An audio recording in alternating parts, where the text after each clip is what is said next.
ABCD guideline পড়েছি, classification পড়া হয়ে গেছে, তার মাঝে আমাদের ডায়াবেটিক্সটা দুটো ক্লাস নিয়ে ভুলে দিয়েছি, হ্যাঁ, কিভাবে সে অ্যান্টিহাইপারটেনসিভ রোল প্লে করে।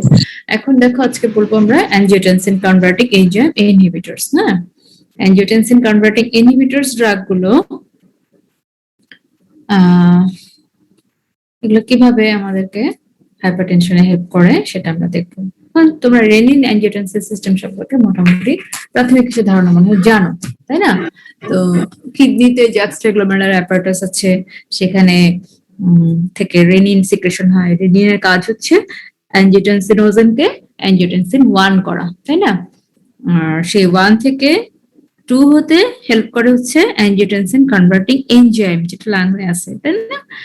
ওই এনজাইমটা 2 তৈরি করলো, সেই অ্যাঞ্জিওটেনসিন 2টা রিসেপ্টরের সাথে বাইন্ড করে এবং আলটিমেটলি দুটো ইফেক্ট দেখায়। একটা ইমিডিয়েটলি সে ভাসকনস্ট্রিকশন করে এবং ভাসকনস্ট্রিকশনের ফলে পেরিফেরাল রেজিস্ট্যান্স বেড়ে যায়, পেরিফেরাল রেজিস্ট্যান্স বেড়ে গেলে ব্লাড প্রেশারও বেড়ে যায়, তাই তো? আর হচ্ছে আরেকটা যেটা, সেটা হলো গিয়ে অ্যালডোস্টেরন রিলিজ করে। অ্যালডোস্টেরনটা তখন কি করে, সোডিয়াম এন্ড ওয়াটার রিটেনশন করে ফ্লুইড ভলিউম বাড়িয়ে দিয়ে সেও ব্লাড প্রেশার বাড়ায়। তাহলে আমরা দেখলাম যে রেনিন সিস্টেমটা আলটিমেটলি কিন্তু ব্লাড প্রেশার বাড়াচ্ছে। এছাড়া তোমরা আরেকটা জিনিস খেয়াল রাখবা, এই রেনিন রিলিজ যেটা হয় জাক্সটাগ্লোমেরুলার অ্যাপারেটাসে, এখানে বিটা 1 রিসেপ্টরের একটা ভূমিকা আছে, কারণ beta 1 receptor is present in the juxtaglomerular apparatus, যেখান থেকে সে যখন স্টিমুলেশন হয় রেনিন রিলিজ হয়। তাহলে ট্রিগারিং এর একটা ফ্যাক্টর হিসেবে বিটা রিসেপ্টরও এখানে কিন্তু রোল প্লে করছে, ঠিক আছে? আর বাকিগুলো যেগুলো বললাম, এখন তাহলে আমরা অ্যাঞ্জিওটেনসিন কনভার্টিং ইনহিবিটরস মানে ওই এনজাইমকে ইনহিবিট করব যারা আলটিমেটলি অ্যাঞ্জিওটেনসিন 1 থেকে অ্যাঞ্জিওটেনসিন 2 হতে দিবে না। এটা এর মাঝে কেমিক্যাল ক্লাসিফিকেশন আছে আর ফার্মাকোকাইনেটিক ক্লাসিফিকেশন আছে। Chemical classification according to chemical nature, কারো আছে সালফাইড্রিল গ্রুপ, তারা হচ্ছে ক্যাপটোপ্রিল, তারা হচ্ছে কার্বক্সিল গ্রুপ, তারা হচ্ছে benazepril, enalapril, lisinopril, quinapril, ramipril, spirapril. Pril pril pril গুলো সব হচ্ছে এসি ইনহিবিটরস, এইভাবে মনে রাখবা। হ্যাঁ, দেখবা যে নামগুলোতে প্রিল থাকে সব। ফসফরাইল গ্রুপের মাঝে হচ্ছে ফসিনোপ্রিল। এটা কেমিক্যাল ক্লাসিফিকেশন, কেউ হয়তো জিজ্ঞেস করতে পারে, তাহলে বললা, আদারওয়াইজ খুব একটা ইম্পর্টেন্ট না। শুধু ওই যে সালফাইড্রিল গ্রুপ থাকার জন্য, কার্বক্সিল গ্রুপ থাকার জন্য নাম অনুযায়ী। হ্যাঁ, কাইনেটিক প্রপার্টি অনুযায়ী কেউ হচ্ছে প্রোড্রাগ, কেউ মেটাবলিজম হয় না, এরকম ফার্মাকোকাইনেটিক প্রপার্টি ওয়ালা যে দেখলাম যে প্রোড্রাগ হিসেবে আসে এনালাপ্রিল, বেনাজোপ্রিল, ফসিনোপ্রিল, কুইনাপ্রিল, রামিপ্রিল, স্পাইরাপ্রিল, এগুলো হচ্ছে প্রোড্রাগ। আর মেটাবলিজম হয় না লিসিনোপ্রিল, লং অ্যাক্টিং যার জন্য। আর ক্যাপটোপ্রিলের মতন, মানে ক্যাপটোপ্রিল মানে ইনিশিয়াল ফার্স্ট যে ড্রাগটা আমরা চিনি আইসি ইনহিবিটর হিসেবে, সেটা হচ্ছে ক্যাপটোপ্রিল মূলত। এছাড়া এই তিনটা ক্লাস 1, 2 আর 3 ক্লাসিফিকেশন দিলাম। আর আরেকটি ক্লাসিফিকেশন আছে যে প্রথমে আবিষ্কার যেগুলো হয়েছিল আর নতুন যেগুলো আবিষ্কার হলো, সেভাবে আমরা ফার্স্ট জেনারেশন আর নিউয়ার জেনারেশন করে থাকতে পারি। ফার্স্ট জেনারেশন গুলো হচ্ছে ক্যাপটোপ্রিল, তার মাঝে এনালাপ্রিলটা হচ্ছে প্রোড্রাগ, লিসিনোপ্রিলটা যেহেতু মেটাবলিজম হয় না তাই লং অ্যাক্টিং, এল দিয়ে নাম মনে রাখলে হবে। লিসিনোপ্রিলটা হচ্ছে লং অ্যাক্টিং। হ্যাঁ, আর নিউয়ার জেনারেশন নতুন গুলো আবিষ্কার হয়েছে জাস্ট র্যামিপ্রিল, পেরিন্ডোপ্রিল, ফ্রেন্ডোলাপ্রিল, এগুলো জাস্ট একটু হয়তো ফার্মাকোকাইনেটিক প্রপার্টি মডিফাই করে, হয়তো দেখা গেল তার হাফ লাইফ একটু প্রলং করেছে, অথবা দেখা গেল যে সামহাউ ফার্মাকোকাইনেটিক প্রপার্টিটা একটু ইমপ্রুভ করার মাধ্যমে, অ্যাডভার্স ইফেক্ট কমানোর মাধ্যমে আলটিমেটলি ডিজায়ার্ড ইফেক্ট একটু বাড়ানো, বাট মেকানিজম সবারই কিন্তু সেম। অনলি ফার্মাকোকাইনেটিক ডিফারেন্সের জন্যই নিউয়ার জেনারেশন গুলো আবিষ্কার। তবে সবাই তুমি বলতে পারো এগুলোকে মি টু ড্রাগ, মানে আমিও তোমার মতোই প্রপার্টি বিয়ার করি, এগুলোকে বলে মি টু ড্রাগ। অল্প একটু ফার্মাকোকাইনেটিক প্রপার্টি ডিফারেন্স থাকে যাদের, বাট তাদের ফার্মাকোকাইনেটিক মেকানিজম যেটা, ফার্মাকোডাইনামিক প্রসেসটা সেম, সবাই একইভাবে কাজ করে। কিভাবে কাজ করে তাহলে অ্যান্টিহাইপারটেনসিভ ইফেক্ট দেখায় কিভাবে? শুনতে পাচ্ছ সবাই আমাকে? জি ম্যাম, শোনা যাচ্ছে। তাহলে ফার্মাকোডাইনামিক ইফেক্ট হচ্ছে they are competitive inhibitor of the angiotensin converting enzyme. এগুলো স্ট্রাকচারাল সিমিলারিটি থাকার জন্যই এই এনজাইমের সাথে তারা কম্পিট করে। তা অ্যাঞ্জিওটেনসিন 1 বায়োলজিক্যালি ইনঅ্যাক্টিভ, এটা ক্যাপটোপ্রিল যেটা, এটা এই অ্যাঞ্জিওটেনসিন কনভার্টিং এনজাইমকে যেহেতু ইনহিবিট করলো, তাহলে অ্যাঞ্জিওটেনসিন 1 থেকে অ্যাঞ্জিওটেনসিন 2 হলো না। তাহলে 2 না হলে ভাসোকনস্ট্রিকশন ছাড়া আরেকটা আছে, আরেকটা দেখার জন্য এই ছবিটা দেখো। নরমালি এই ছবিটা, এই ছবিটা ক্যাটজাং এ আছে না আমাদের? ক্যাটজাং কে আমরা দেখছি এতদিনে, কোথায় আছে ক্যাটজাংটা? যাই হোক, এই ছবিটা ক্যাটজাং এ আছে। হ্যাঁ, দেখো অ্যাঞ্জিওটেনসিন থেকে অ্যাঞ্জিওটেনসিন 1 হয় রেনিন এনজাইমটার মাধ্যমে, আর 1 থেকে 2 হয় কনভার্টিং এনজাইমের মাধ্যমে। কনভার্টিং এনজাইমটার যেটা কাইনিনেজ নামে পরিচিত, এটার আরেকটা কাজ দেখো ডান দিকে লেখা ইনসেটে বা লাল বক্স দেওয়া একটা দেখো। এই এনজাইমটা শুধু যে অ্যাঞ্জিওটেনসিন 1 থেকে 2 কনভার্ট করে তা না, আরেকটা জিনিস করে, ব্র্যাডিকাইনিন। দেখো কাইনিনোজেন থেকে ক্যালিক্রিনের মাধ্যমে ব্র্যাডিকাইনিন আসছে, সেই ব্র্যাডিকাইনিনটা ইনঅ্যাক্টিভ হয় যেই মেটাবলিজম দিয়ে, সেই এনজাইমকে সে ইনহিবিট করে। নর্মালি সে এনজাইমটাকে মানে সে ইনঅ্যাক্টিভেশনটা করে, সরি ইনঅ্যাক্টিভেশনটা হয়, মানে bradykinin becomes inactive by the converting enzyme, angiotensin converting enzyme দ্বারা। বুঝা গেছে কথাটা? জি ম্যাম। কনভার্টিং এনজাইমের দুটো কাজ, অ্যাঞ্জিওটেনসিন 1 থেকে 2 করা আর ব্র্যাডিকাইনিনকে ইনঅ্যাক্টিভ করা, এই হচ্ছে সহজ কথায় বললে। ঠিক আছে, এখন তুমি যদি অ্যাঞ্জিওটেনসিন কনভার্টিং এনজাইম ইনহিবিট করে দাও, ACE ইনহিবিটর দাও, তাহলে কি হবে? দুটো ইফেক্ট পাবা। একটা ইফেক্ট হচ্ছে অ্যাঞ্জিওটেনসিন 1 থেকে 2 হলো না, তাহলে 2 এর মাধ্যমে যেভাবে ব্লাড প্রেশার বাড়ানোর ঘটনাগুলো হতো সেই ঘটনাগুলো হবে না। আরেকটা হচ্ছে দেখো ব্র্যাডিকাইনিনটা এখন ইনঅ্যাক্টিভ হবে না, তাহলে থেকে যাবে। আর ব্র্যাডিকাইনিন নরমালি কি করে? প্রোস্টাগ্ল্যান্ডিন সিনথেসিসকে ইনহিবিশন করার ইনক্রিজ করার মাধ্যমে, বাড়িয়ে দেওয়ার মাধ্যমে সে ভ্যাসোডাইলেশন করে। তাহলে ভ্যাসোডাইলেশন পাওয়ার মাধ্যমে আলটিমেটলি আমরা আবার পেরিফেরাল রেজিস্ট্যান্স ফল করে ব্লাড প্রেশার কমাতে পারবো by inhibiting the inactivation of bradykinin. এইভাবেও ACE ইনহিবিটরস গুলো ব্লাড প্রেশার কমায়। বুঝে গেছে এই ছবিটা থেকে, এই কথাগুলো থেকে? জি ম্যাম।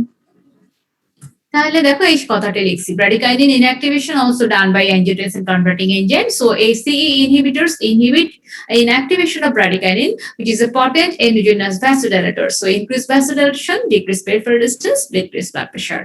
আর ওই যে angiotensin 2 টা অ্যালডোস্টেরন বাড়াতো, সেটা এখন কমে যাবে, সোডিয়াম এন্ড ওয়াটারি অ্যাবজর্পশন কমে যাবে, আলটিমেটলি ব্লাড প্রেশারটা কমে যাবে। No direct effect on the heart myocardium, সরাসরি মায়োকার্ডিয়ামের কন্ট্রাকশনের সাথে কোনো সম্পর্ক নাই, শুধুমাত্র ভ্যাসেলের সাথেই সম্পর্ক, প্রিলোড এবং আফটার লোডের সাথে সম্পর্ক, আলটিমেটলি ব্লাড ভলিউম সাথে সম্পর্ক করে ব্লাড প্রেশারটা তারা কমায়। বুঝে গেছে? জি ma'am. Little bit pharmacokinetic information তো জরুরি না, এনালাপ্রিল তো প্রোডাক্ট বলছি, এবং এটা মেটাবলিজম হয়ে এনালাপ্রিলেট হয়, যেটা অ্যাক্টিভ ড্রাগ। লিসিনোপ্রিলটা লং অ্যাক্টিং ড্রাগ, এটুকুনি।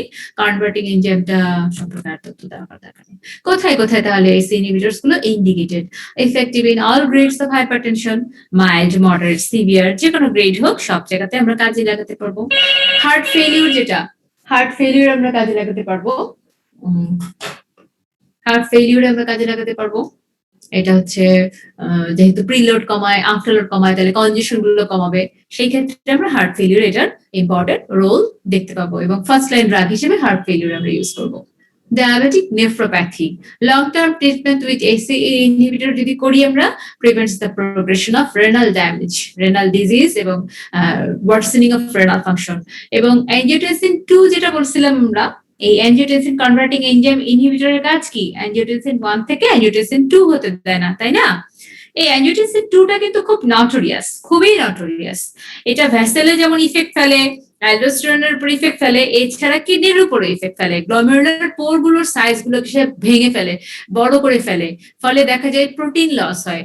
তখন কি হয়? প্রোটিন ইউরিয়া হতে থাকে। ডায়াবেটিক নেফ্রোপ্যাথিতে যে সমস্যাগুলো হয়, ক্রনিক গ্লুকোজ ইনডিউসড ড্যামেজ গুলোকে আরো এনহ্যান্স করে এই অ্যাঞ্জিওটেনসিন 2 ইনডিউসড ড্যামেজ গুলো। তাহলে ACE ইনহিবিটরস গুলো তো অ্যাঞ্জিওটেনসিন 2 কমায় দিল, এইভাবে তারা আলটিমেটলি রেনাল ড্যামেজটা প্রিভেন্ট করতে পারে। বুঝে গেছে কথাগুলো? অ্যালবুমিনিউরিয়া কমায়, তারপর হচ্ছে ইন্ট্রাগ্লোমেরুলার প্রেসার কমায়, হাইপারফিল্ট্রেশন চেক দেয়, এগুলো করে। হ্যালো, জি ম্যাম।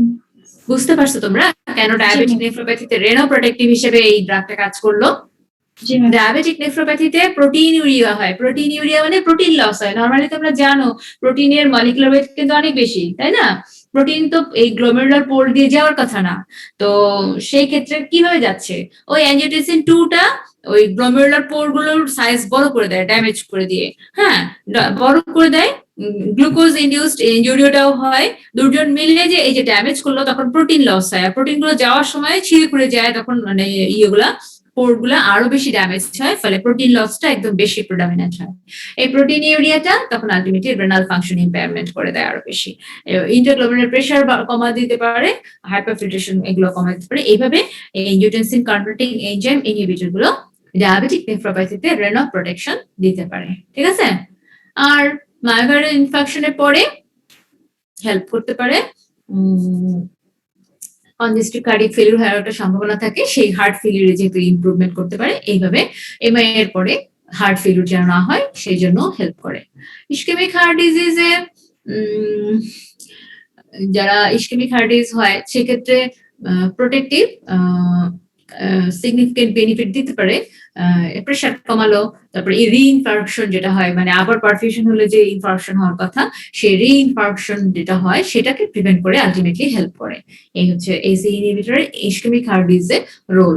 আর রেনাল ইনসাফিসিয়েন্সি হলে সেই ক্ষেত্রেও আমার যেহেতু রেনোপ্রোটেক্টিভ ফাংশন আছে, বিশেষ করে অ্যাঞ্জিওটেনসিন 2 ইনডিউসড ড্যামেজ গুলো, এগুলো প্রিভেন্ট করে রেনাল ইনসাফিসিয়েন্সিকে হেল্প করতে পারে। এইগুলো হচ্ছে তাহলে ইন্ডিকেশন। দিব না কোথায়? Absolute contraindication in pregnancy, because এটা ফিটাল হাইপোটেনশন করে ফিটাল ডেথ করতে পারে, যার জন্য এটা হচ্ছে fetotoxic. Remember and remember, this is not teratogenic, it does not cause any malformation of the fetus, so it is not teratogenic. But what is it? It is a ফিটোটক্সিক। ফিটোটক্সিক হচ্ছে malformation না করে যারা ফিটাল ড্যামেজ করতেছে তারা। এখন তাহলে দেখো, malformation না করে কারা করে?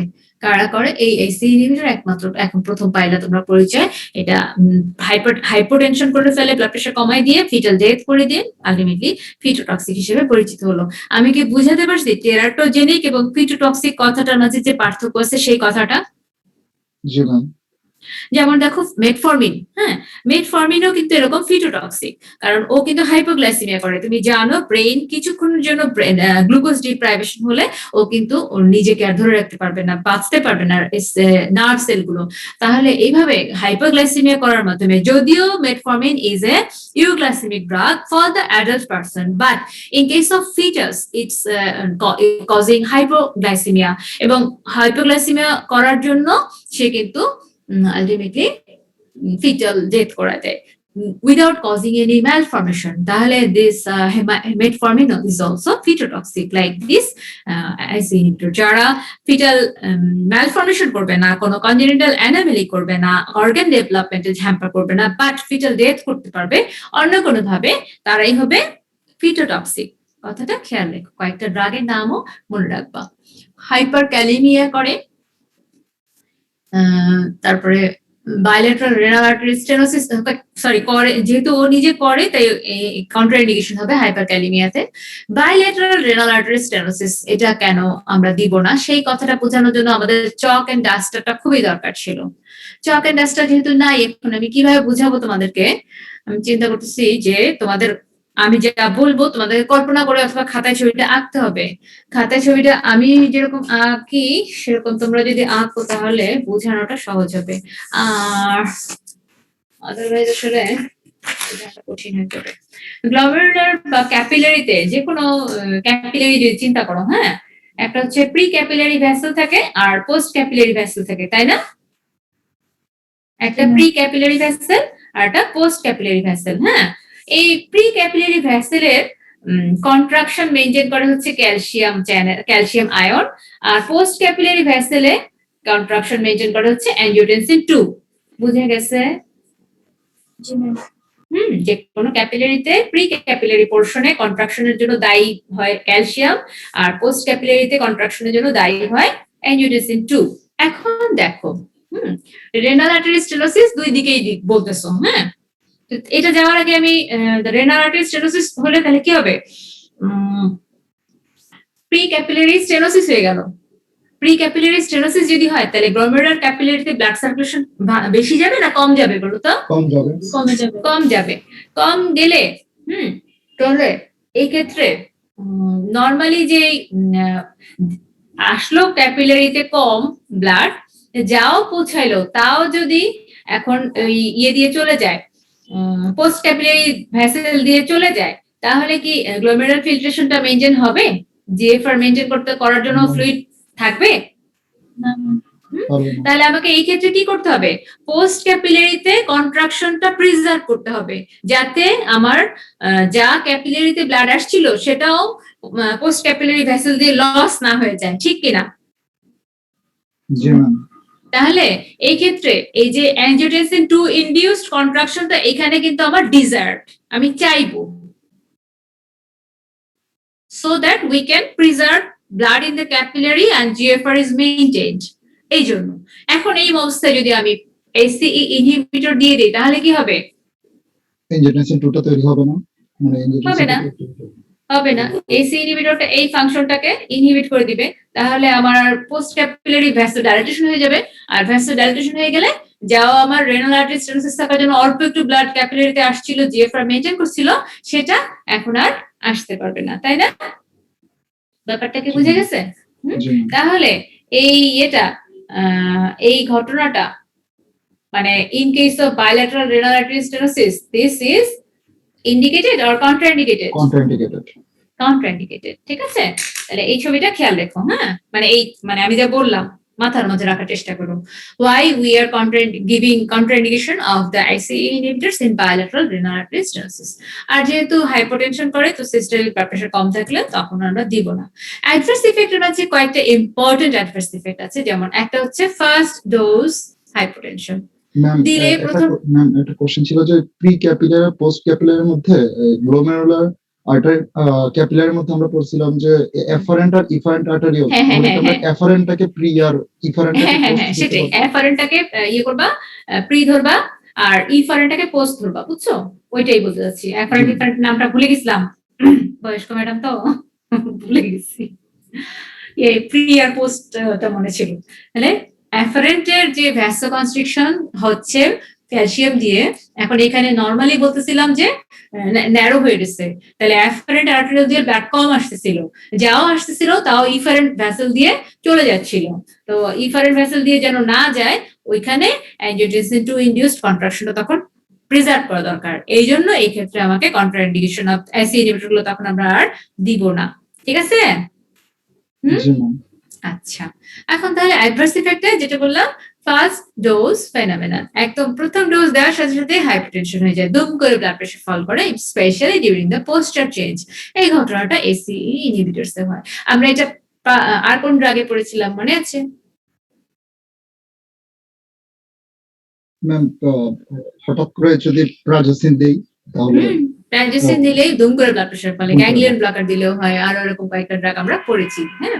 এটা একটা শর্ট নোটের মতন first dose phenomenon.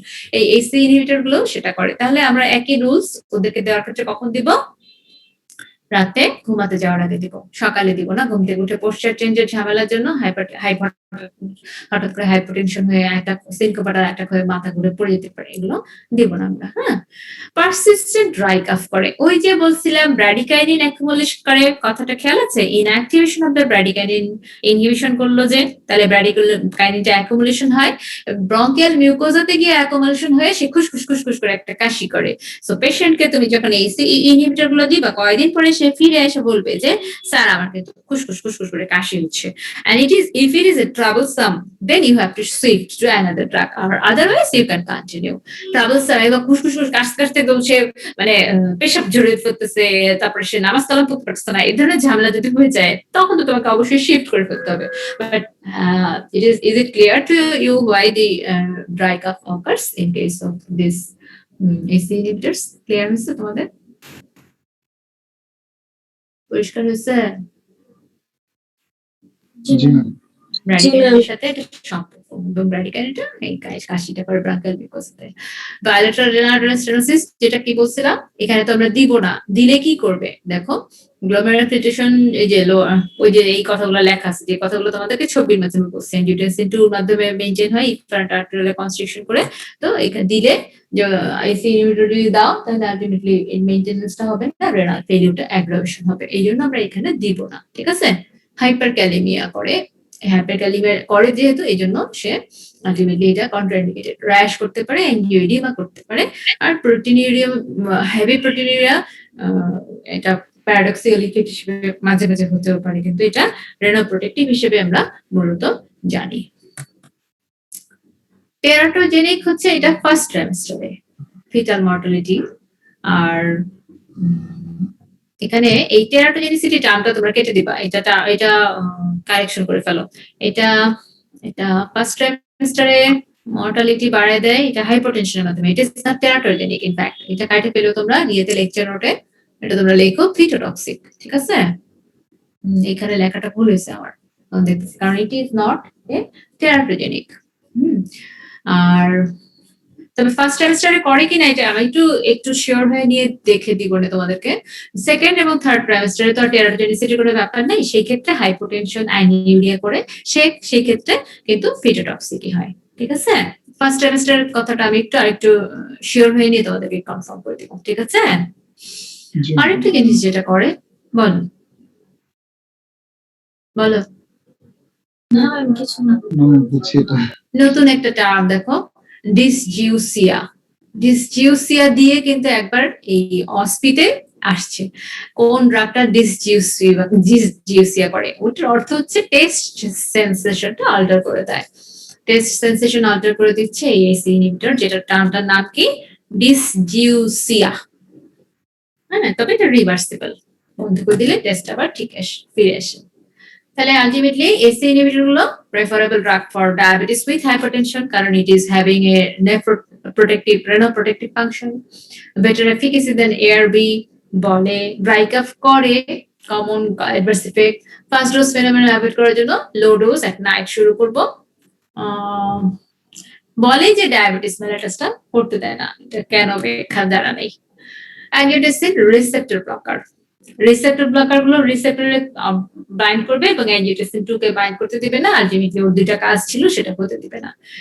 ল্যাসিন, সেরালাসিন peptide analogue of অ্যাংজিওটেনসিন 2, অ্যাংজিওটেনসিন 2 এর ফাংশন বন্ধ করে দিয়ে আলটিমেটলি ভাসোকনস্ট্রিকশন হতে দেয় না আর অ্যালডোস্টেরন রিলিজ হতে দেয় না। এটা ভালো কাজ করে হাই রেনিন স্টেজে, রেনিন যেখানে বেশি সেখানে এটা বেশি কাজ করে। এছাড়া লোসার্টান, ভালসার্টান এগুলো হচ্ছে অ্যাংজিওটেনসিন রিসেপ্টর ব্লকার। আর রিসেন্ট ড্রাগ হচ্ছে ক্যান্ডিসার্টান, ইপ্রোসার্টান, এলবিসার্টান, টেলমিসার্টান, এগুলো আরো রিসেন্ট ড্রাগ। এদের বেনিফিটটা হচ্ছে এদের ব্র্যাডিকাইনিনের সাথে কোনো সম্পর্ক নাই, তাহলে ওরা কিন্তু মোর সিলেক্টিভ ব্লকার অ্যাংজিওটেনসিন রিসেপ্টর 2 কে, এবং আলটিমেটলি ওরা ড্রাই কাফও কিন্তু করবে না। তাহলে এদেরকে আমরা হাইপারটেনশন উইথ হার্ট ফেলিউর দিতে পারবো। এসিই ইনহিবিটরস থেকে তাহলে বেনিফিটটা কি পেলাম? ড্রাই কাফটা এটা করে না, ঠিক আছে? এই বেনিফিটটা আমরা কিন্তু ভালো। তাহলে সেই ক্ষেত্রে আমরা যখন দেখবো যে এসিই ইনহিবিটর দিলে যাদের ড্রাই কাপ বেশি হচ্ছে, তাদেরকে আমরা সুইফট করে কোথায় নিতে পারবো? অ্যাংজিওটেনসিন রিসেপ্টর ব্লকারে, ঠিক আছে?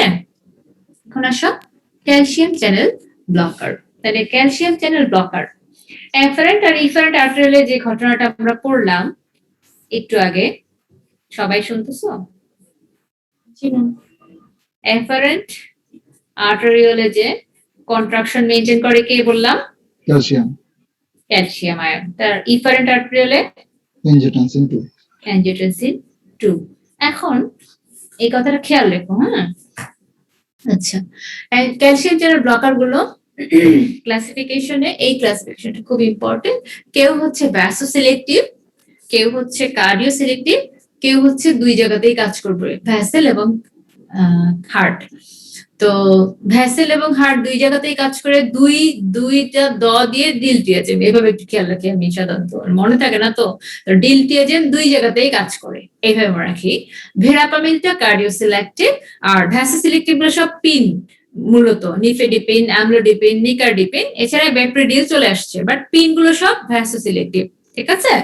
আর এই নামটা মনে রাখতে হবে, ডাইহাইড্রোপাইরিডিন এটা হচ্ছে ভ্যাসোসিলেক্টিভ, ফিনাইল অ্যালকাইলামাইন হচ্ছে কার্ডিওসিলেক্টিভ, আর বেনজোথায়াজিপিন যেটা ওটা হচ্ছে বোথ হার্ট এবং ভ্যাসেলে কাজ করে। এই অংশটুকুন মনে রাখতে হবে, খুব ইম্পর্টেন্ট, ঠিক আছে? এখন আসো এই স্লাইডটা ইম্পর্টেন্ট কেন? কারণ আমাকে বুঝতে হবে ক্যালসিয়ামের রোলটা কি, তাহলে আমি বুঝবো ক্যালসিয়াম চ্যানেল ব্লকারটা আমি কোথায় কোথায় কাজে লাগাতে পারবো। দেখো, in the cardiac muscle normal depolarization হয় first inward flow of sodium which is followed by slow inward flow of calcium। তোমরা ফিজিওলজি যারা ভালো করে বুঝেছিলে, কার্ডিয়াক ফিজিওলজিটা খুব ভালো করে বুঝতে হবে, ডেপোলারাইজেশন, অ্যাকশন পটেনশিয়াল এবং তাদের আয়নিক ইনফ্লাক্স, এগুলো যারা ভালো বুঝবে তারা মানে যে কোনো হার্টের কন্ডিশন, ডিজিজ বুঝতে সুবিধা হবে, সেটা হাইপারটেনশন হোক, সেটা অ্যারিথমিয়া হোক, এই কন্ডিশন গুলো বুঝতে তোমার সুবিধা হবে যারা কার্ডিয়াক অ্যাকশন পটেনশিয়ালটা ভালো বুঝবা। হ্যাঁ, তাহলে এবং এই আয়নিক ইনফ্লাক্সের ক্ষেত্রে আমরা সাধারণত অ্যাকশন পটেনশিয়াল বললে তো সোডিয়ামকেই বুঝি, মূলত এখানে ক্যালসিয়ামকে তো আনি না, সোডিয়ামকেই বুঝি। সোডিয়াম কন্ডাক্টেন্স বাড়লো, ডিপোলারাইজেশন হলো, এইভাবে আমরা যেতে থাকি, ঠিক না? কিন্তু কার্ডিয়াক চ্যানেলের ক্ষেত্রে কিন্তু অ্যাকশন পটেনশিয়ালে আয়নিক ইনফ্লুয়েন্সটা একটু অন্যরকম। প্রথমে invert flow of sodium followed by slow inward flow of the first flow of sodium followed by slow flow of calcium, এবং আলটিমেটলি ইন্ট্রাসেলুলার ক্যালসিয়াম কনসেন্ট্রেশন কিন্তু বাড়ে, যারা কন্ট্রাক্টাইল মেকানিজমের জন্য দায়ী ইন দ্য কার্ডিয়াক মাসেল। এটুকু আমরা আগে পড়েছিলাম। তোমরা যারা যারা এখন আসলে এই অংশে, যাদের যাদের ফিজিওলজি বই এখনো রেখে দিছো, যাতে নাকি তারা বুদ্ধিমতী, যে আমার পোস্ট গ্রাজুয়েশনের সময় কিন্তু আবার আমাকে ফিজিওলজি, বায়োকেমিস্ট্রি, অ্যানাটমি এগুলো কিন্তু পড়তে হবে। সো এই বইগুলো যারা রেখে দিছো, যাদের এই যে আমরা পোস্ট গ্রাজুয়েশনে পাশ করার সাথে সাথেই পড়বো, তারা আবার ফিজিওলজি বইটা খুলবা এবং এই action potential of the heart মাসেলে আবার দেখে নিবা, তাহলে তোমাদের জন্য অ্যারিথমিয়া বুঝতেও সুবিধা হবে। ঠিক আছে, মনে থাকবে? আচ্ছা, আর যদি কেউ বিউটিশিয়ান হয়ে চলে যেতে চাও অন্য প্রফেশনে, বিজনেসম্যান হয়ে চলে যেতে চাও অন্য প্রফেশনে, তারা বইগুলো জমায় না রেখে র্যাকে ঝামেলা না করে ওই রদ্দিমান হিসেবে বিক্রি করতে পারো, কোনো সমস্যা নেই। বাট যারা ক্যারিয়ারিস্ট, যারা শক্ত করে নিজের ক্যারিয়ারকে ভালো করে করতে চাও, তারা তোমাদের মেইন বইগুলোকে অবশ্যই সাথে রাখবে পোস্ট গ্রাজুয়েশনে পড়ার জন্য। হ্যাঁ, ক্যালসিয়ামের তাহলে রোল একটা দেখলাম, কার্ডিয়াক মাসেল কন্ট্রাকশনে তারা ভূমিকা পালন করে, নাম্বার 1। নাম্বার 2, তোমরা এসি নোড, এবি নোডের কন্ডাকশনটা পড়েছিলে। পেসমেকার সেল তারা কিন্তু অটোমেটিসিটি মেনটেন করতো, নিজেরাই নিজেদের রিদম মেনটেন করতো, এবং এখানে কিন্তু স্লো ক্যালসিয়াম মুভমেন্টের জন্য এই অটোমেটিসিটিটা একটা ইম্পর্টেন্ট রোল প্লে করে, সেটা আমরা আগেও জেনেছি, এখন আবার জানলাম। Last of all, vascular smooth মাসেলে তুমি জানো কন্ট্রাকশনের জন্য অবশ্যই ক্যালসিয়াম ইনফ্লাক্স দরকার এই ক্যালসিয়াম চ্যানেল দিয়ে। তাহলে আমরা তিনটা জায়গাতে, একটা হচ্ছে কার্ডিয়াক মাসেল কন্ট্রাকশন, আরটা হচ্ছে অটোমেটিসিটি, আরটা হচ্ছে ভাস্কুলার কন্ট্রাকশন, এই তিনটা জায়গায় আমরা কি দেখলাম? ক্যালসিয়াম রোল প্লে করে। তোমরা যখন একটা ক্যালসিয়াম চ্যানেলের role as anti hypertensive, anti anginal, anti arrhythmic, এই তিনটা কথা বলবা, এই স্লাইডের লেখাটা আগে লিখে নিতে হবে। তারপরে তুমি বলতে পারবা যে এখন কি হলো, ক্যালসিয়াম চ্যানেল যদি আমি বন্ধ করে দেই, ব্লক করে দেই by the calcium channel blocker, it inhibit the passage of calcium through the calcium channel and thus causes smooth muscle to relax। আর তুমি জানো স্মুথ মাসেল রিল্যাক্সেশন মানে হচ্ছে পেরিফেরাল রেজিস্ট্যান্স কমে যাওয়া, তাহলে অ্যান্টি হাইপারটেনসিভ ইফেক্ট এইভাবে পাবে একটা। কার্ডিয়াক মাসেল কন্ট্রাকশন কমে যাবে, সেটাতে দুটো ইফেক্ট হচ্ছে, একটা অ্যান্টি অ্যাঞ্জিনাল ইফেক্ট, কারণ ওয়ার্কলোড কমে যাবে, অক্সিজেন ডিমান্ড কমে যাবে, তাহলে অ্যান্টি অ্যাঞ্জিনাল ইফেক্ট পাবে। এছাড়া কার্ডিয়াক আউটপুট কমে গেলে ব্লাড প্রেশারও কমে যাবে, সেভাবেও সে অ্যান্টি হাইপারটেনসিভ রোল প্লে করে। এইটা লাস্ট অফ অল, পেসমেকার সেলগুলো যেগুলো সাপ্রেস হচ্ছে, তাহলে অ্যারিথমিয়া যেহেতু হতো, অ্যান্টি অ্যারিথমিক ইফেক্ট দিতে পারে। তাহলে তিনটা রোল প্লে করলো ক্যালসিয়াম চ্যানেল ব্লকার। এই সম্পর্কে এখন আর কোনো মতো আছে, সন্দেহ আছে? ক্যালসিয়াম চ্যানেল ব্লকার কিভাবে অ্যান্টি হাইপারটেনসিভ, অ্যান্টি অ্যাঞ্জিনাল এবং অ্যান্টি অ্যারিথমিক রোল প্লে করলো, এই সম্পর্কে কারো কোনো আছে, দ্বন্দ্ব আছে?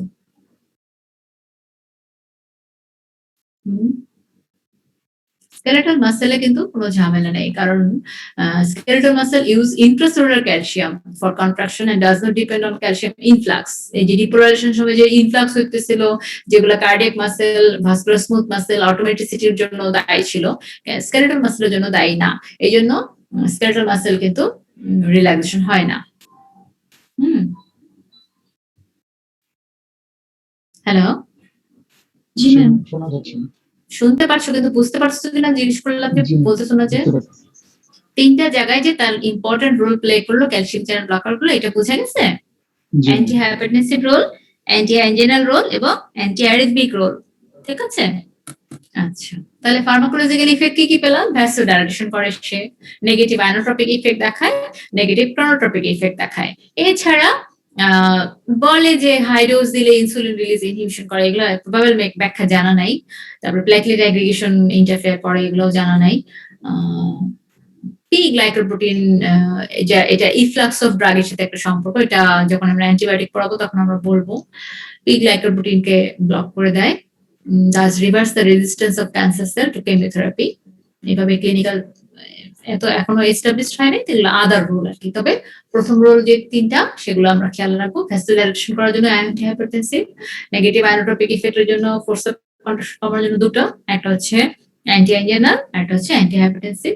আর নেগেটিভ প্রোনোটপিক ইফেক্টের জন্য অ্যান্টি ইফেক্ট দেখাবে। এই তিনটা হচ্ছে মূল ইফেক্ট। কোথায় কোথায় তাহলে ইউজ করতে পারবো? Angina pectoris, hypertension. হাইপারটেনশনে কোনগুলো ইউজ করবো? মূলত ভ্যাসোসিলেক্টিভ গুলো, মূলত, ঠিক আছে। আর অ্যারিথমিয়াতে মূলত কার্ডিওসিলেক্টিভ। আর peripheral vascular disease vasoselective, Raynaud's disease, Buerger's disease এগুলোতে। আদার ইউজ হচ্ছে প্রিম্যাচিউর লেবার প্রিভেন্ট করার জন্য ইউজ করতে পারি, কারণ ক্যালসিয়াম চ্যানেল ব্লক করে দিচ্ছে, কন্ট্রাকশন হবে না, তাহলে অনেক সময় স্মুথ রিল্যাক্সেশন থাকবে, ইউট্রাস স্মুথ মাসেল। তারপরে নকটার্নাল লেগ ক্র্যাম্প হয় অনেক সময়, মাসেল ক্র্যাম্প, পা চাবায় অনেক সময় দেখবা, তাদেরকেও কিন্তু ক্যালসিয়াম চ্যানেল ব্লকার দেওয়া যায়।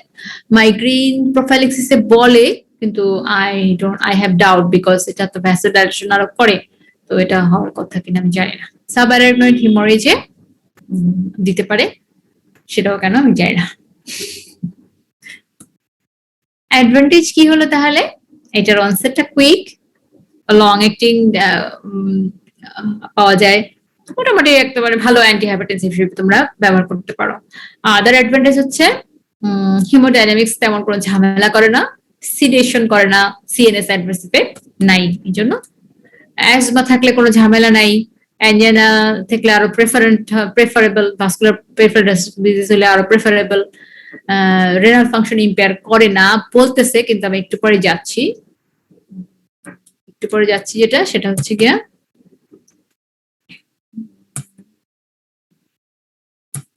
এখানে, আচ্ছা অ্যাডভার্স ইফেক্ট দেখো। কার্ডিওভাস্কুলার সিস্টেমে সে যেহেতু প্রেসার কমায় দেয়, হাইপোটেনশন করতে পারে, তাহলে রিফ্লেক্স সিস্টেম সিম্প্যাথেটিক স্টিমুলেশন হয়ে পালপিটেশন হতে পারে, এছাড়া ডিজিনেস, ব্র্যাডিকার্ডিয়া এগুলো করতে পারে। জিআইটি তে কনস্টিপেশন, যেহেতু কন্ট্রাকশন কমায় দিল পেরিস্টালসিস, তাহলে কন্ট্রাকশন কম, তাহলে কনস্টিপেশন হতে পারে। র্যাশ, হ্যান ত্যান। অ্যাঙ্কেল ইডিমা, যেটা ব্র্যাকেটে দেওয়া, এই অ্যাঙ্কেল ইডিমাটা তোমরা একটু দেখো কেন হয়। এই অ্যাঙ্কেল ইডিমাটা কেন হয় জিজ্ঞেস করা হয়, এবং এটার প্রতিকার কি জিজ্ঞেস করা হবে। তোমার যখন ক্যালসিয়াম চ্যানেল ব্লকার একটা পেশেন্টকে দিবা প্রেসক্রিপশনে, তার কিছুদিন পরে পেশেন্ট তোমার কাছে যখন হাঁটতে হাঁটতে আসবে, তুমি দেখবা তার পায়ের দিকে তাকালে তার পাটা ফোলা, অ্যাঙ্কেল ইডিমা। তো বুঝতে পারবা আমি মনে হয় তাকে দিছি, ক্যালসিয়াম চ্যানেল ব্লকার দিছি। নাও ওয়াই, কেন এটা হয়? আমরা একটু আগে বলছিলাম না, অ্যাফারেন্ট ভ্যাসেলে কন্ট্রাকশন করে কে? ক্যালসিয়াম। ক্যালসিয়াম বলছিলাম। এখন আমরা কি ড্রাগ দিচ্ছি? Calcium channel blocker. Calcium channel blocker দিলে অ্যাফারেন্ট ভ্যাসেল গুলো এখন কি হবে? ডায়ালেট হয়ে যাবে, ডায়ালেটেশন হয়ে যাবে। ক্যালসিয়াম চ্যানেল ব্লকার দিলে এখন এটা প্রি ক্যাপিলারি ভ্যাস বা অ্যাফারেন্ট আর্টেরিয়াল ডায়ালেটেশন হবে, তাহলে বেশি বেশি করে ফ্লুইড আসবে ক্যাপিলারিতে, তাহলে ইডিমা হবে।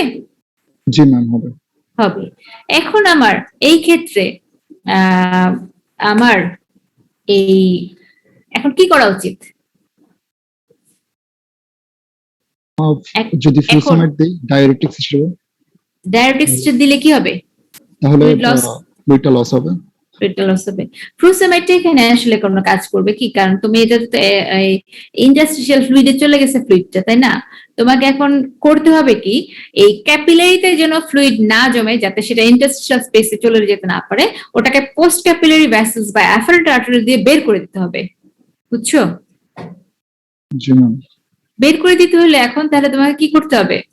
অ্যানজিওটেনসিন 2 ইনডিউসড কন্ট্রাকশনটা এখন তোমাকে কিন্তু ইনহিবিট করতে হবে। হ্যাঁ, কি বললাম? এই এখন কন্ট্রাকশন হইলে তো বের হতে পারবে না ফ্লুইডটা, ক্যাপিলারিতে থেকে যাবে, তাই না? তাহলে কন্ট্রাকশনটাকে এখন কমা দিতে হলে তাহলে ACE ইনহিবিটর গুলোকে এখন ইউজ করতে হবে। তাহলে ACE ইনহিবিটর গুলো এখন এই ক্ষেত্রে কি হলো? ইন্ডিকেটেড। বুঝছো কথাটা? তুমি এখানে ইডিমা কমানোর জন্য করে ডায়োটিক দিলে লাভ হবে না, ওটা ইন্টারস্টিশিয়াল স্পেসে চলে যাচ্ছে। তোমাকে এখন ক্যাপিলারি থেকে পোস্ট ক্যাপিলারি দিয়ে ব্লাড যেন চলে যেতে পারে ফ্লুইড, সেই ব্যবস্থা করতে হবে। সো পোস্ট ক্যাপিলারি ভ্যাসোডাইলেশন তোমার এখন ডিজায়ার্ড। আগের কন্ডিশনটা কি ছিল? বায়োলেটারাল রেনাল আর্টারি স্টেনোসিসে পোস্ট ক্যাপিলারি ভ্যাসোকনস্ট্রিকশনটা ছিল ডিজায়ার্ড, আর এখন হচ্ছে পোস্ট ক্যাপিলারি ভ্যাসোডাইলেশনটা ডিজায়ার্ড। তাহলে দেখো এই দুইটা ক্ষেত্রে একটা সিচুয়েশনে ACE ইনহিবিটরসটা হচ্ছে ইন্ডিকেটেড, আর একটা ক্ষেত্রে ACE ইনহিবিটর হচ্ছে কন্ট্রাইন্ডিকেটেড। আমি কি এই অংশটা বুঝাইতে সক্ষম হয়েছি? জি ম্যাম। আচ্ছা, তাহলে এই ছবিটা একটু চেষ্টা করবা খেয়াল রাখার জন্য, ঠিক আছে? আচ্ছা, এখন কথা হলো গিয়া তোমাদের গ্রুপে আমি এই ছবিটা একটু দিয়ে দিচ্ছি যাতে নাকি তোমরা অনলাইন ফার্মা না হ্যাঁ, এটা টুকটাক শব্দ করে কে রে? কাঠ বাইরে যেতেছে কে? পায়। আচ্ছা, তাহলে এখন অ্যাডভার্স ইফেক্টে অ্যাঙ্কেল ইডিমা কেন হলো এটা পরিষ্কার? অ্যাডভার্স ইফেক্ট অ্যাঙ্কেল ইডিমা হলে কি করব তা পরিষ্কার? ব্যাখ্যাটা কোথায় ACE ইনহিবিটর ইন্ডিকেটেড আর কোথায় কন্ট্রাইন্ডিকেটেড? আচ্ছা, আচ্ছা, এখন বাকি রইল পটাশিয়াম চ্যানেল অ্যাক্টিভেটর। তোমরা জানো পটাশিয়াম চ্যানেলকে যদি খুলে দাও, পটাশিয়াম বের হয়ে আসবে সেলের ভিতর থেকে, হাইপারপোলারাইজেশন হবে, ভ্যাসোডাইলেশন হবে, এভাবে সে অ্যান্টি হাইপারটেনসিভ এফেক্ট দেখাতে পারে। মিনক্সিডিল এটা পটাশিয়াম চ্যানেল খুলে দিয়ে এভাবে কাজ করে। এটার মাইল্ড টু মডারেট হাইপারটেনশনে এটা ইউজ করতে পারবা। সাইড ইফেক্টের মাঝে সিম্প্যাথেটিক স্টিমুলেশন যেহেতু করে, পালপিটেশন করে, যেহেতু ভ্যাসোডাইলেশন, তাহলে এই পালপিটেশনে এসে এগুলো হতে পারে। অ্যানজাইনা একটু করতে পারে, যেহেতু ট্যাকিকার্ডিয়া করতেছে। Oedema due to sodium and fluid retention property একটু করে থাকতে পারে। হেডেক, সোয়েটিং, আরেকটা যেটা হার্সুটিজম, হেয়ার গ্রোথ করে। এই হার্সুটিজম যেটা জেনারেলাইজড, এবং এটা ফিমেলের জন্য যদিও একটা কসমেটিক প্রবলেম, কিন্তু এটা মেইলের ক্ষেত্রে আবার উপকারী ভূমিকা পালন করে। যাদের টাক, তাদের চুলে গ্রোথ করার জন্য মিনক্সিডিল ড্রপটা দেওয়া হয়। তাহলে বোঝা গেল কারোর জন্য সুবিধা, সেটা কারো অসুবিধার কারণ, এরকম। মিনক্সিডিলে মহিলাদের জন্য কি হয়ে যাবে? হার্সুটিজম করে ফেলতে পারে, hair growth, abnormal hair growth, কিন্তু সেটাই মেইলের জন্য চিকিৎসার কাজে লাগাতে পারি, বাল্ডনেস চিকিৎসাতে, কারণ হেয়ার গ্রোথটা করে। মেকানিজমটা জানা নেই। আদার ক্যালসিয়াম পটাশিয়াম চ্যানেল অ্যাক্টিভেটর হচ্ছে ডায়াজক্সাইড, এটাও same as minoxidil, intravenously use করা হয় হাইপারটেনসিভ ইমার্জেন্সিতে। সাইড ইফেক্ট হিসেবে এটাও মাইক্রোরাল অ্যাবনরমালিটি করতে পারে, সোডিয়াম রিটেনশন করে, ইডিমা করতে পারে, এক্লাম্পসিয়াতে লেবার স্টপ করে দিতে পারে, কন্ট্রাকশন বন্ধ করে দেয় যেহেতু। হাইড্রোলাজিন হচ্ছে ইট ইজ এ আর্টেরিওলার ডাইলেটেশন করে, নট দ্য ভেনিউল। আর্টেরিওলার ডাইলেটেশন করলে তাহলে পেরিফেরাল রেজিস্ট্যান্স কমে যাবে এবং আলটিমেটলি তোমার ব্লাড প্রেশার কমাবে। হাইড্রাজিন ডেরিভেটিভ ট্যাকিফাইলেক্সিস হতে পারে। ট্যাকিফাইলেক্সিস কথার অর্থটা মনে আছে? জি না, র‍্যাপিড অল্প সময়ের মাঝে রেসপন্স কমে গেলে সেটাকে আমরা বলছিলাম rapid decrease in the response, এটা করতে পারে। তো কম্বিনেশন দিলে বেনিফিট পাওয়া যেতে পারে হাইড্রোলাজিন দিয়ে। এই তারপরে হচ্ছে অ্যাডভার্স ইফেক্ট, হেডেক, নাউসিয়া, অ্যানোরেক্সিয়া, এগুলো ডোজ মনে রাখার দরকার নেই। Nitroprusside, it is stimulating the guanyl cyclase, which causes elevation of the cyclic GMP by the nitric oxide, or directly causes arterial relaxation. তবে ওইটা মনে রাখো যে cyclic GMP বাড়া দিচ্ছে, সেটা এন্ডোথেলিয়াম ডিরাইভড রিল্যাক্সিং ফ্যাক্টর তৈরি করার মাধ্যমে ভ্যাসোডাইলেশন করে, এবং এটা এভাবে ultimately anti hypertensive role play করে। ফার্মাকোকাইনেটিক ইনফরমেশন কিছুটা যেটা জানা দরকার, it is metabolized to cyanide, then nitric oxide by smooth muscle. হ্যাঁ, সায়ানাইড যে হয়, এই সায়ানাইডটা পরে লিভার রডানেজ এনজাইমের মাধ্যমে থায়োসায়ানাইড হয়। এটা ইউরিন দিয়ে এক্সক্রিশন হয় নরমালি, এবং হাফ লাইফটা খুব শর্ট, 30 to 40 সেকেন্ড, যেটা ইন্ট্রাভেনাস ইউজ করা হয়। Usually 1 to 10 minutes, within 1 to 10 minutes the function of the drug is withdrawn. কিন্তু এই ড্রাগটা যদি তুমি কন্টিনিউ করো মোর দেন 48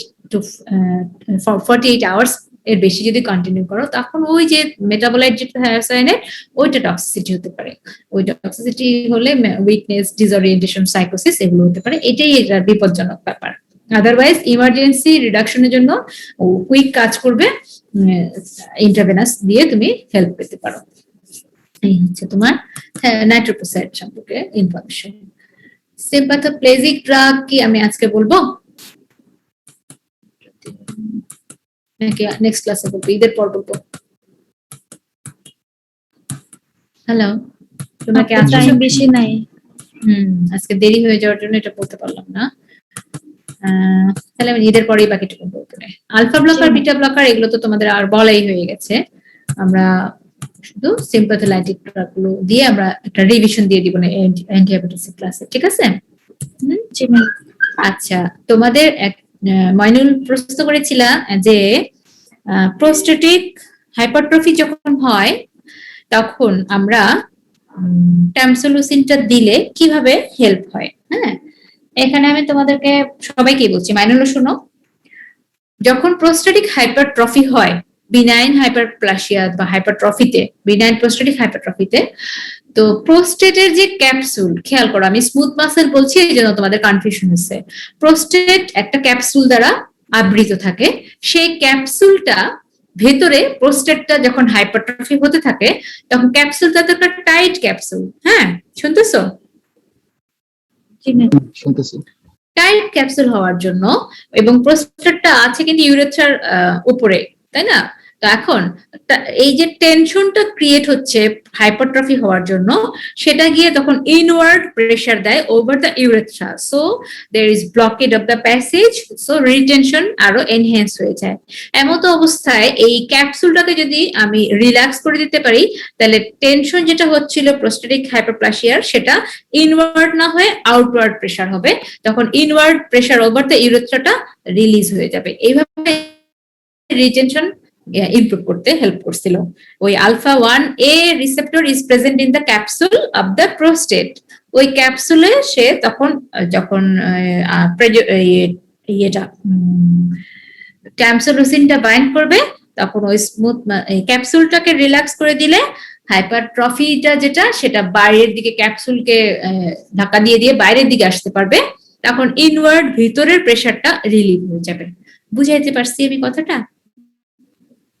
এখানে অটোনমিক নার্ভাস সিস্টেমের ব্যাপারে, ভয়েডিং এর ব্যাপারে তোমার যে রোল, সেগুলো এইখানে আসবে না, কারণ তোমার ডেট্রোসার মাসেল যেটা বলছো বা স্ফিংটার যেটা বলছো, ওখানে কিন্তু আলফা 1A রিসেপ্টরটা নাই। এটা একেবারেই পার্টিকুলারলি প্রোস্টেটিক ক্যাপসুলে প্রেজেন্ট থাকে শুধুমাত্র। ইভেন এটা ব্লাড ভেসেলেও যে নাই সেটা কিন্তু আমরা বলছিলাম, যার জন্য আমরা হাইপারটেনশন উইথ বিইপি হলে কিন্তু আমরা এটা দিতে পারছিলাম না। এখন কি আমি একটু বুঝাতে পারছি তোমাদেরকে কথাটা? মাইনুল বুঝছো?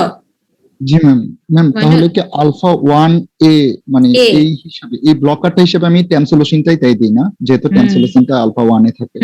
কারণ সিলেক্টিভ এবং মোর সিলেক্টিভ। একেতো তো আলফা 1 সিলেক্টিভ, আরো সিলেক্টিভ হলো A ভ্যারাইটি, যেটা শুধুমাত্র থাকে প্রোস্টেটিক ক্যাপসুলে। হ্যাঁ, এই ক্যাপসুলটাতে তুমি, এটা একটা টাইট ক্যাপসুল, যখন তুমি প্রোস্টেটিক এনলার্জমেন্ট হচ্ছিল, তো ক্যাপসুলটা ফেটে তো আর বের হয়ে যেতে পারবে না, তাই না? তখন সে কি করছিল, প্রেসারটা ইউরেথ্রার উপর দিচ্ছিল, ফলে রিটেনশন হচ্ছিল।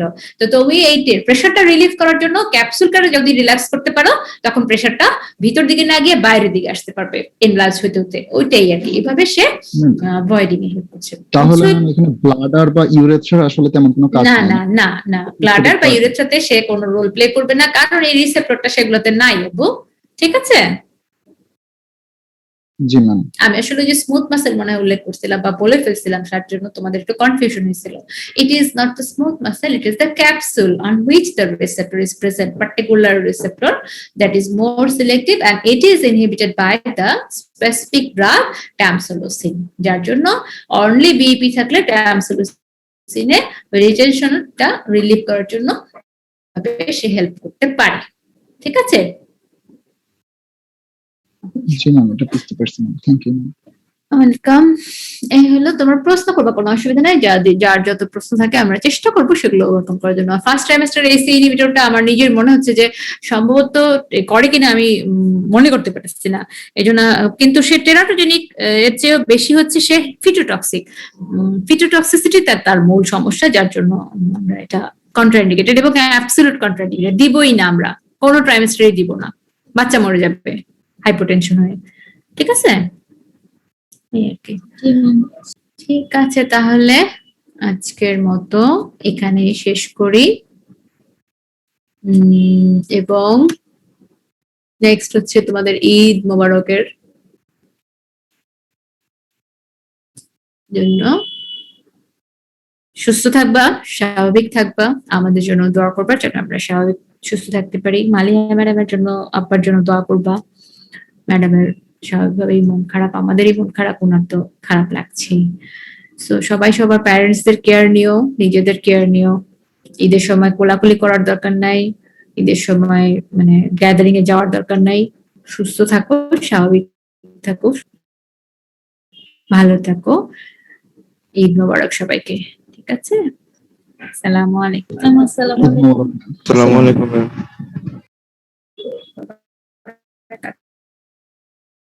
হ্যালো ঈশা। জি ম্যাম। ঈশা ম্যাম। হ্যালো। জি ম্যাম। হ্যালো ম্যাম শোনা হ্যাঁ। যাচ্ছে? ক্লাস শেষে কি হলো আবার? ওই ম্যাম। হ্যালো, শুনতে পেয়েছো? জি ম্যাম শুনতে পেয়েছি। হ্যাঁ হ্যাঁ, এখন শুনতে পাচ্ছি। আমার কথাগুলো এতক্ষণ শোনো নাই না? ম্যাম ম্যাম শোনা শুনছি। যাচ্ছে, আমাদের কথা মনে হয় আপনারা এখানে হ্যাঁ, যাচ্ছে তোমাদের না। কথা আসতেছিল না। আসতেছিল না। ঠিক আছে, তাহলে সাবধানে থেকো। ঈদ মোবারক। আল্লাহ হাফেজ। ঈদ মোবারক, আসসালামু ম্যাম। আলাইকুম। আসসালামু আলাইকুম। আসসালামু আলাইকুম। ওয়ালাইকুম আসসালাম।